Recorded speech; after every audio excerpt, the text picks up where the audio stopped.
The nominees for the Game Awards have been officially revealed, and Jeff Keighley is under the microscope, not only because he wants to trademark the term the Game Awards, but because his nominees for Game of the Year, they include DLC. Yeah, Elden Ring DLC is one of the nominees for Game of the Year, and that's getting a lot of fucking attention, bad attention, because a lot of people are starting to call into question whether the ethics, the integrity, of the whole Game Awards show is even there. Because let's be honest, it's a corporation, it's a corporate shill, it's a big commercial. It's basically pay to get good coverage. You're not going to be nominated. You're not going to have your world premiere. You're not going to have any kind of positive advertising or promotion during this event unless you pay for it. Right? It's literally commercial after commercial after commercial. It doesn't even matter about these awards. But it's also kind of disgusting to see just how I guess catered towards gamers that this whole award show has even become.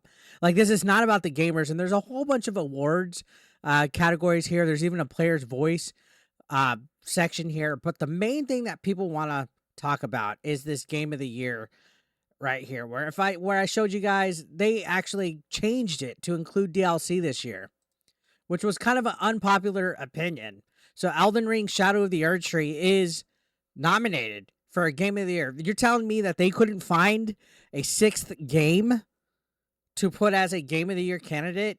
Even if you put Dragon Age Woke Failguard in here, to me that would have been more acceptable than putting a DLC. Or even, fuck it, toss in, like, I don't know, Silent Hill 2.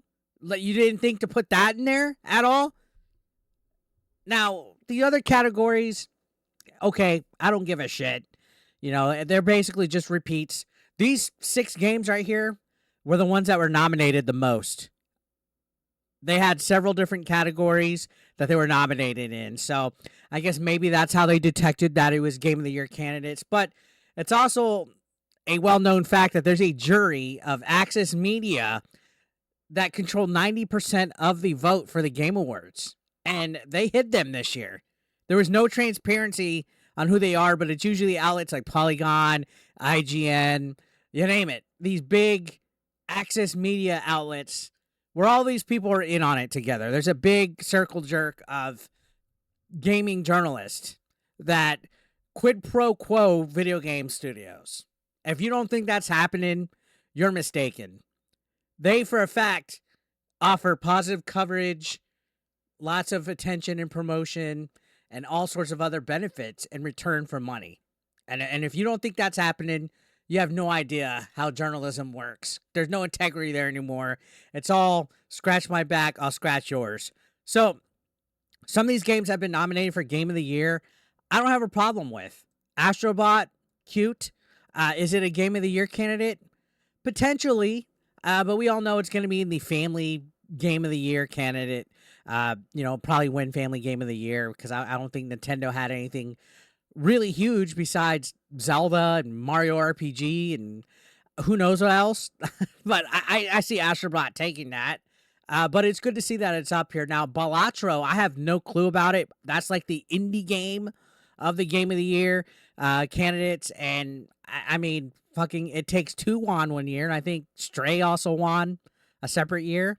So maybe, if they always want to be artsy fartsy, which it seems like they want to do, and they want to help promote companies because there's some kind of like, again, backroom deal, that might happen. Now, Black Myth Wukong, we know that's not going to be Game of the Year. All these access medias that are going to be voting for 90% of control of the vote don't want this game to win. They've all shut it down. They all tried to say that it was a problem. They said things about game science, that they were a toxic masculine filled fucking studio.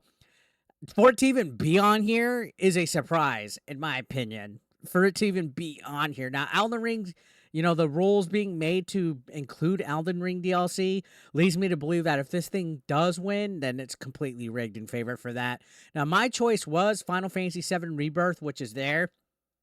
I want that game to win.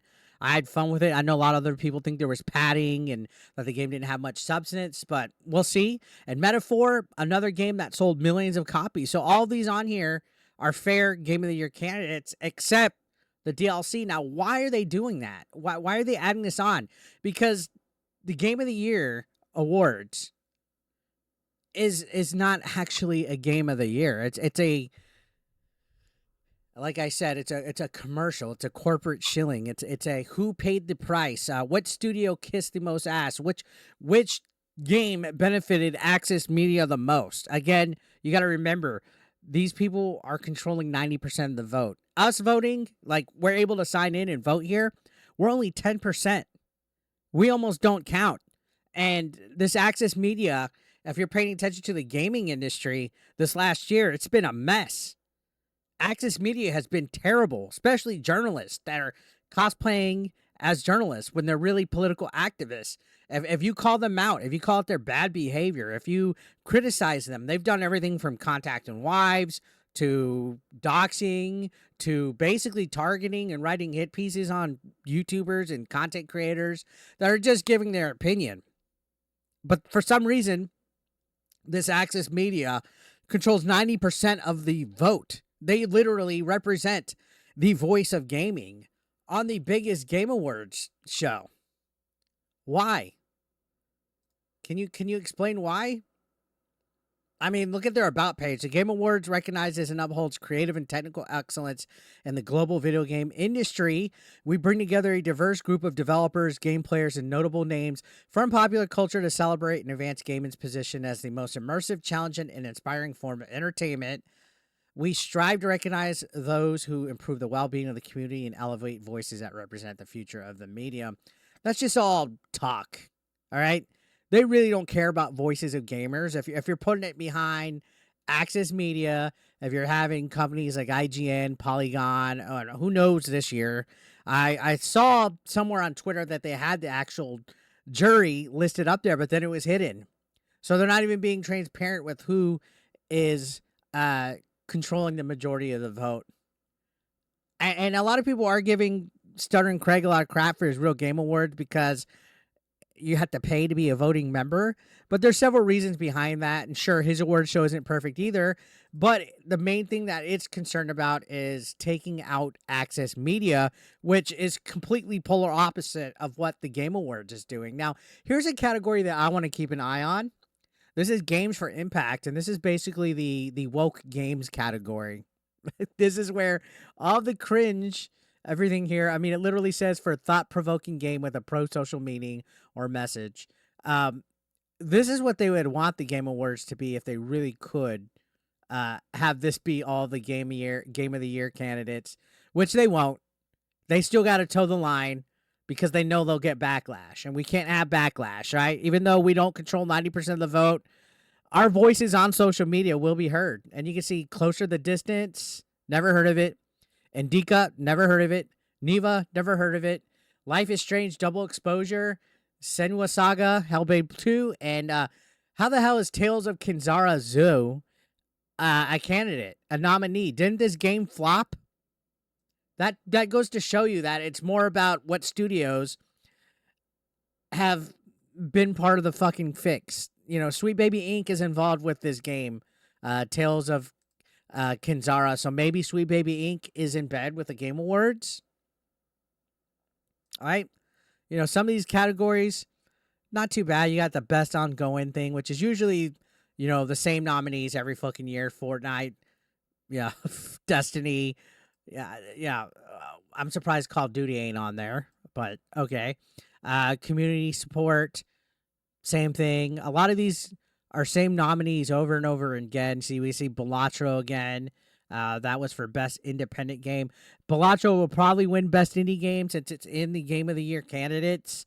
So it doesn't take a rocket scientist to see Best Debut Indie Game. Again, Balatro will probably win that one just because it's a Game of the Year candidate.